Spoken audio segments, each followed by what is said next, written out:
Ayan, as usual, bago tayo pumasok ay magba-vlog muna tayo para hindi tayo nababakante.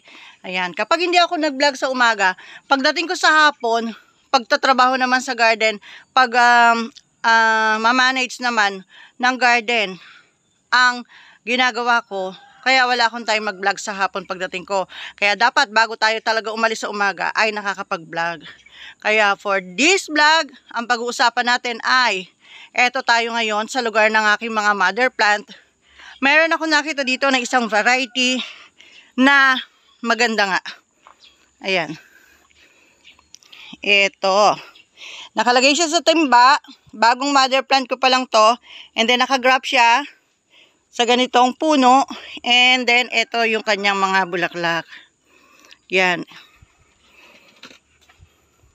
Kilala nyo po ba yung variety na to?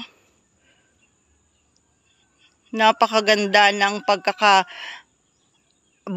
o yung arrangement ng kanyang mga bracts. Parang nakaka-positive. Ayan. Nakakawala ng stress. Ayan. Sabi nga nila, nakakawala ng stress. Talaga naman. Kasi, parang nakaka-good vibes. Yung kulay at yung arrangement ng mga bracts niya. At samahan mo pa ng variegated na dahon. Yan. Pero hindi lahat ng dahon niya ay variegated. May mga part lang ng dahon niya na nagkakaroon ng variegation. Ayan. Yung iba, sa usbong or sa sprout ang variegation. Ito naman, yung mga niya, yung lumang dahon niya, yung mature na dahon. Yun yung may variegation. At sa sprout niya, ganyan lang yung variegation. Yan, talaga namang nakaka-inlove ang variety na ito na Golden Pedro Bambino. Ang ganda po, di ba? Si Golden Pedro Bambino pala ay ang lalaki ng dahon. Ang lalaki ng dahon. Tapos ang tinik niya ay baby ang tinik. Ayan po. Napakaliit lang ng tinik niya. Maliit lang. Hindi katulad ng ibang variety na pineflex natin na sobrang lalaki ng tinik. Ito po, maliit lang ang tinik niya.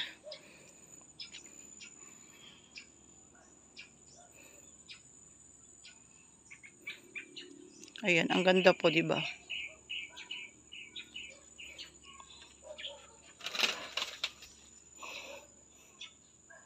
Tapos, ayun yung orientation ng stem niya. May part ng stem niya na pababa ang orientation. Downward orientation. Ibig sabihin, parang mas malambot yung sanga nito compared doon sa talagang Pedro Bambino na green leaf lang. Ayan. Unang napansin ko sa kanya, pagdating dito sa sprout niya, lumiliit yung sanga. Papaliit yung sanga. Kaya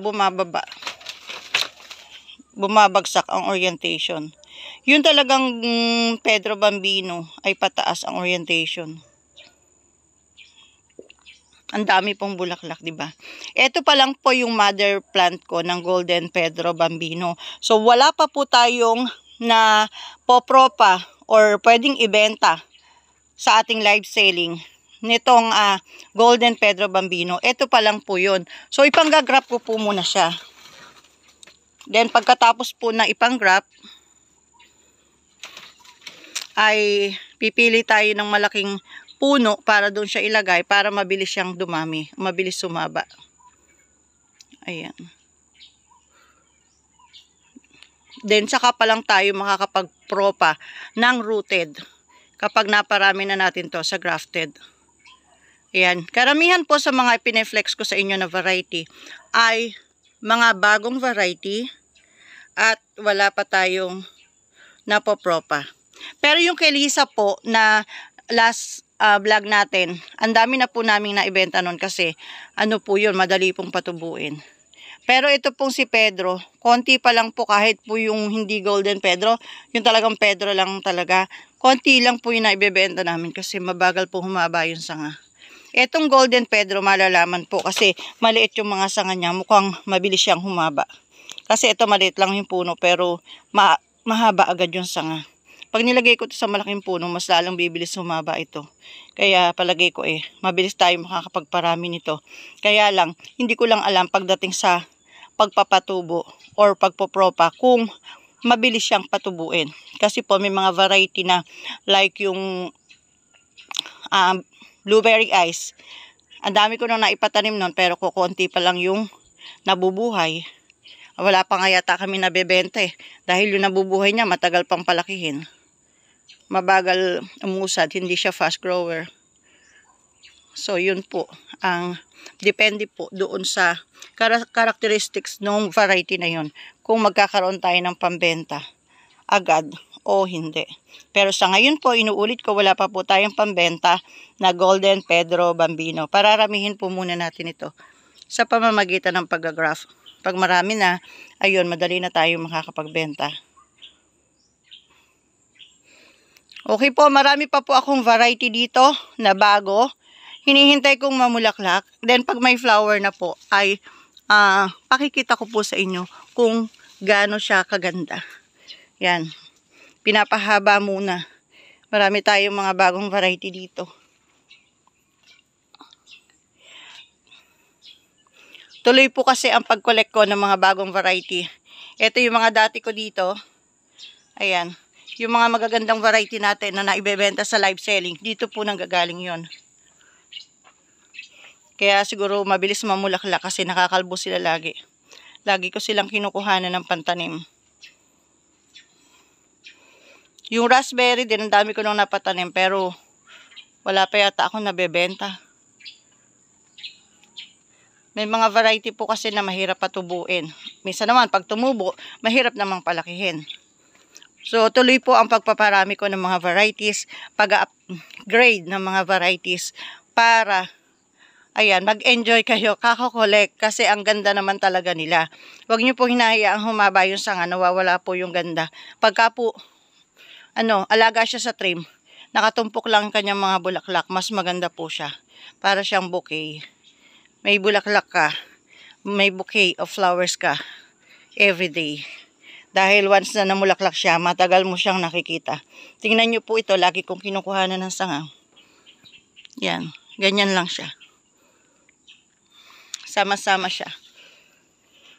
Nauubos kasi yung sanga niya. Lagi ko nakukuha. Yan, ito naman po ang haba-habang mga sanga na to. Pinapahaba ko pa po bago ipropa. Wait ko mamulaklak para makakuha kami ng sample flower bago maitanim. Mga citrus po ito, family ng citrus. Wala pa ako napopropa na ganito.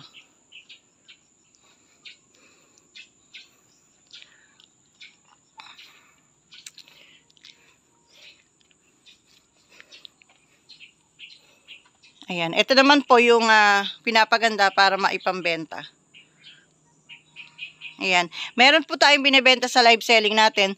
Kung kayo po ay malapit lang dito sa aming location, Santa Lucia, San Miguel, Bulacan, or pwede pong ipadala sa rider via tricycle, ganun.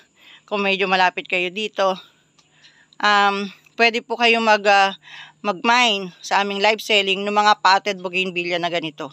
Marami po nitong nagpapadeliver na medyo malapit dito around Pampanga, Nueva Ecija, and Bulacan area. Nagpapadeliver po sila ng mga potted bougainvillea na ganito. May nakahang, and then mayroong ganitong mga nakapatong lang. Yan, nood po kayo ng aming live selling sa aming Facebook page na Royal Garden of Bougainvillea. Yan, pa-follow na lang po kasi minsan paiba-iba po yung schedule ng aming live selling. Depende po sa availability namin. Pag tapos na kaming mag-pack, start na ulit live selling, ganun. Pagka tapos na yung maraming trabaho, live selling ulit. So, paiba-iba po. Dati po, every Saturday, ngayon po, kahit wala ako, nakakapag-live selling na sila. So, basta wala ng trabaho, live selling na. Ganun po. So, pinopost naman po doon kung kailan yung live selling. Kaya, pa-follow na lang po ng aming Facebook page na Royal Garden of Bougainvillea. Okay po, thanks for watching.